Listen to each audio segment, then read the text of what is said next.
What's up guys, welcome back to Nuts and Bolts Auto, and today I'm going to be changing out the schrader valve at my low side service port for the AC. And I'm going to be changing out the valve because right here you can see that there's a bunch of oil residue. This is from the refrigerant oil that's inside the system. You can see the cap as well is all full of oil. And when you remove it, you can take a look inside and see right here that it's all dirty inside as well. That right there is the valve that's going to be getting changed out, and it just unscrews out of the port. Now typically these valves need to be replaced just over time because they have a little O-ring seal around it, and the seal starts wearing out and it starts allowing refrigerant to seep out slowly. Sometimes you'll have a leak here or a very bad leak that the valve gets stuck and just starts spewing out the refrigerant. If you don't service your AC for a long time and then you just connect the connector right here, when you pull it off, sometimes you'll have a bunch of refrigerant coming out of it because the valve gets stuck.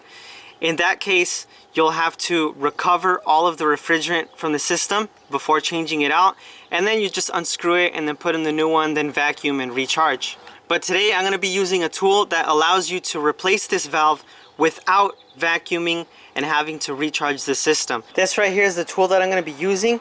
It's the Mastercool valve core remover and installer for R134 and R12. If you had one of those standard size valves, then you would only need to buy the kit that includes just the smaller one. But this kit includes all the different kinds of sizes that I might run into. So for me, since I'm doing this often, it's better for me to get this than to just buy the one tool. To assemble the tool, you need to find whichever adapter is going to be the one that fits your valve, and it has a hole in the center for it.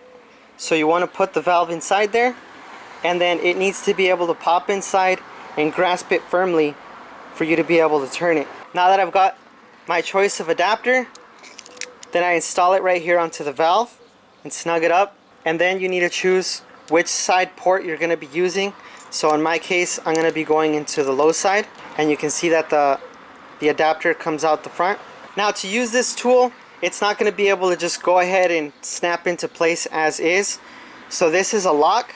You're going to open the lock, and that'll allow the adapter to slide in and out. So you want it to be all the way out, and these connections should be snug and tight. Then you're going to snap this end, the collar. You're going to snap it onto your port. You're going to go down until it grabs onto the valve. Just as an example, I just installed the valve right there. So you're going to put it right there on the valve and then unscrew it, and the pressure from the refrigerant that's inside the line already is going to make this, once you've unscrewed it all the way, it's going to make it pop out.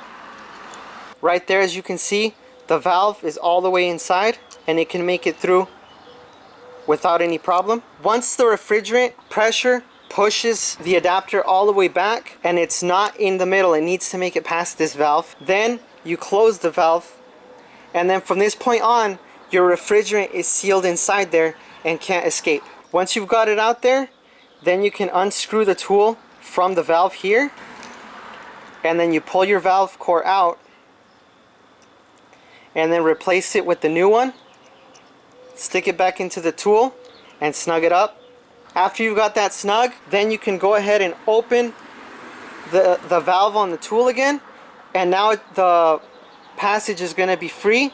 So then you need to squeeze it and then lightly start threading the new valve in place, and then once it threads fully in place, then you can just remove it off the collar and you should be good to go.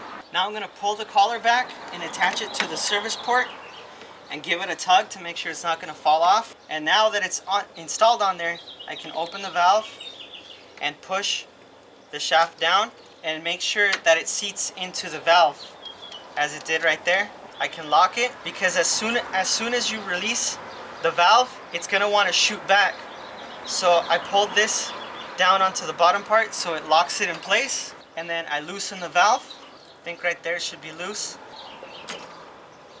And you see how it shot back. So now it's all the way out, and I can close the valve right there, and all the refrigerant is going to stay down there. Now I just remove the top part of the tool.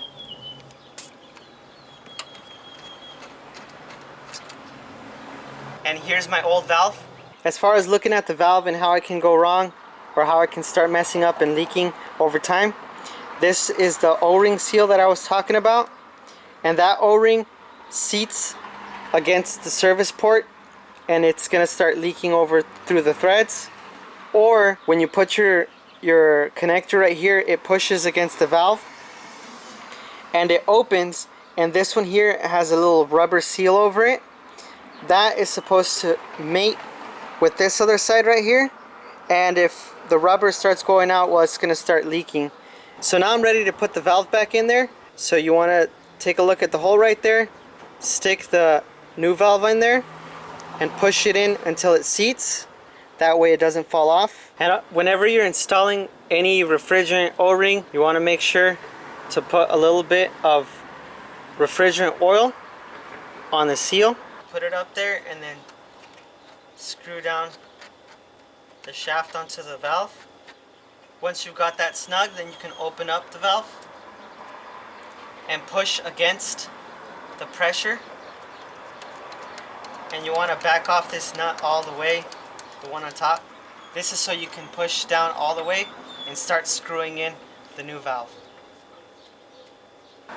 And you just want to screw it in until it's snug and doesn't turn anymore.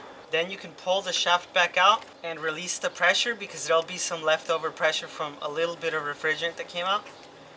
So once you, I don't know if you heard that hiss right there, but once you've done that, then you can pull the collar and pull the tool off. Right there we've got the schrader valve in place and it's good to go. This would be the point where you could spray some soapy water in there and watch for bubbles. Once you've made sure that there are no leaks coming out here with soapy water, then you want to blow out the water with compressed air or something to get that water out, because you don't want to have water in there next time you hook up your gauges or something to there. Once you finish that and make sure that there's no leaks, then you can go ahead and put the cap back on there.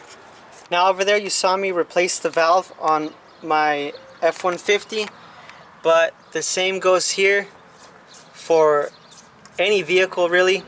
You're going to be doing it right here on the low side port. Now the only places where this can't be used is like on my Ranger, because for the high side right here, it has no valve that you can replace.